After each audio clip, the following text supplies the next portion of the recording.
Maintenant, on va aborder un petit peu plus la stratégie de jeu. Donc j'ai remis l'échiquier en position de début. Donc c'est toujours au blanc de commencer. Donc là par exemple on va faire une simulation de partie. Donc c'est au blanc à commencer à jouer. Donc un bon coup c'est celui-là. Les noirs par exemple peuvent jouer aussi ce coup-là en face. Ensuite les blancs peuvent jouer ce coup-là de pion. Alors en fait quel est le but de... On a vu que le but final était de prendre le roi adverse.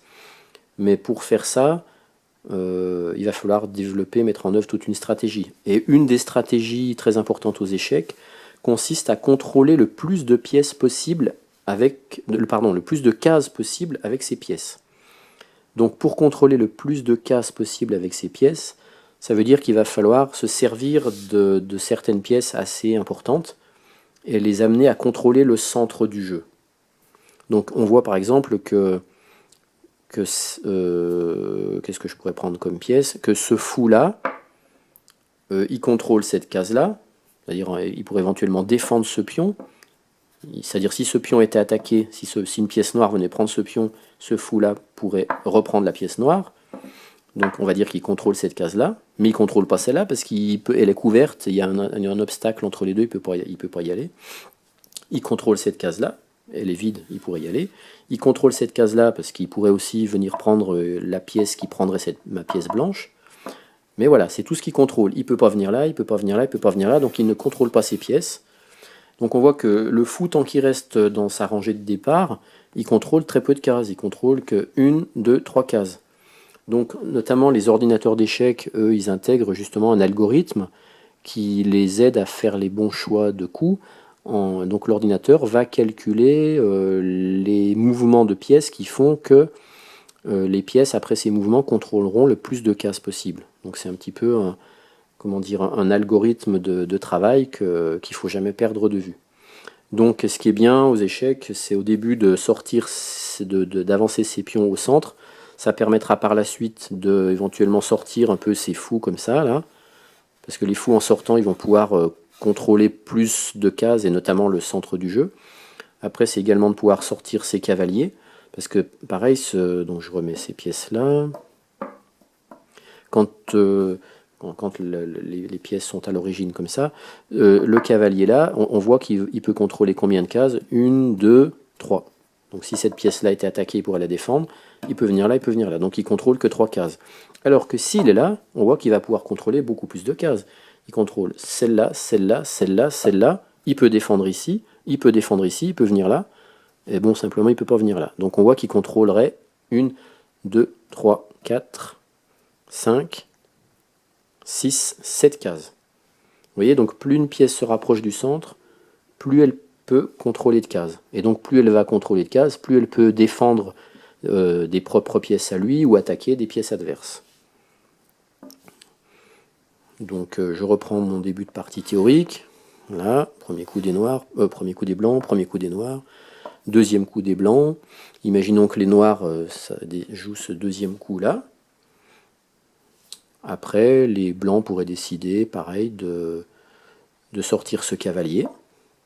Alors, sur les premiers coups que j'ai joués, je reviens en arrière, sur les coups que j'ai joués là, 1, 1, 2, 2, pour l'instant, aucune pièce ne s'attaque. Par contre, si les blancs jouent ce coup-là, on voit que ce cavalier va attaquer ce pion, ce pion-là est en prise de ce cavalier. Mais on voit aussi que ce pion-là, il est défendu par ce cavalier. C'est-à-dire que le cavalier noir, il contrôle cette case. Donc il défend le pion. Donc si, après ce coup-là, les blancs ayant joué ce coup-là, si les noirs jouaient, je fais n'importe quoi, je jouais ça, et que les blancs décidaient de dire « Ah bah tiens, j'ai un pion qui est en prise, je le prends », ça serait selon vous un bon coup ou un mauvais coup? Ben, un mauvais coup, puisque ce cavalier-là contrôlait la case. Donc le coup d'après, ça sera immanquablement ce coup-là. Et résultat des courses, eh bien, il n'y a pas photo. Les blancs ont pris un pion noir. Un pion, c'est quand même pas très puissant. Alors que les noirs ont pris un cavalier. Et donc, comme un cavalier, c'est plus puissant qu'un pion, les blancs y ont perdu dans l'échange et dans la bataille. Donc ça serait un mauvais coup. Donc les blancs ne vont pas jouer ce coup-là. ne vont pas prendre là. Mais en sortant ce cavalier, ça lui permet quand même de contrôler plus de cases. Donc là, il y a un pion noir qui va être en prise de ce cavalier blanc, mais défendu par ce cavalier noir. Voilà, donc c'est toute une question sans arrêt de rapport de force. Dans une partie d'échecs, il faudra constamment contrôler qui m'attaque, comment est-ce que je défends mes propres pièces, chaque pièce par qui elle est attaquée et par qui elle est défendue, et inversement, moi si j'attaque une pièce, regardez aussi en face combien de fois je l'attaque et combien de fois elle est défendue. Parce qu'on pourrait imaginer qu'une pièce puisse être attaquée 3 fois, mais défendue 3 fois. Donc là, il y aura un équilibre également, quoi. Donc imaginons que le coup d'après, les blancs, enfin là c'était donc au noir à jouer, donc oui les noirs jouaient ça, qu'après les blancs jouent ça, dans le but caché de sortir ce fou là pour attaquer une deuxième fois ce pion là. D'accord? Donc imaginons que les blancs jouent ce coup là, après les noirs, imaginons, je sais pas, n'importe quoi, qui jouent également ce coup là, et là maintenant les blancs, hop, jouent ce coup de fou ici, dans le but d'attaquer une deuxième fois ce pion. On voit que ce pion, il est attaqué 2 fois. Il est attaqué par ce fou et par ce cavalier. Et par contre, il est défendu qu'une seule fois. Il est défendu que par le cavalier. Ce qui fait que si c'était au blanc à jouer maintenant, vous allez tout de suite voir la différence par rapport à tout à l'heure. Les blancs jouent, hop, je prends le pion. Les noirs répliquent en disant, bon bah moi je défends. Il n'est pas obligé, hein, mais les noirs ne sont pas obligés de reprendre. Hein. Il n'y a jamais obligation. Mais bon, bah, il déciderait de reprendre, parce qu'il pourrait dire, bah tiens, c'est intéressant, je peux prendre un cavalier, je prends le cavalier. Donc ça, c'était notre position de tout à l'heure. Sauf que tout à l'heure, ça s'arrêtait là, mais maintenant, ça ne va pas s'arrêter là, puisque les blancs vont se dire, bah oui, mais moi, comme j'attaquais 2 fois et qu'ils défendent qu'une fois, bah moi, j'attaque maintenant avec mon fou, je peux prendre le cavalier. Et là, par contre, bah voilà, ça change par rapport à tout à l'heure. Là, cette fois, c'est les blancs qui seront gagnants, parce que les blancs auront pris un cavalier noir et un pion noir, alors qu'ils auront perdu qu'un cavalier blanc. Donc ils auront une avance de 1 pion. Et ça, pour une fin de partie, c'est parfois très important. Un pion de retard, ça peut faire basculer une partie.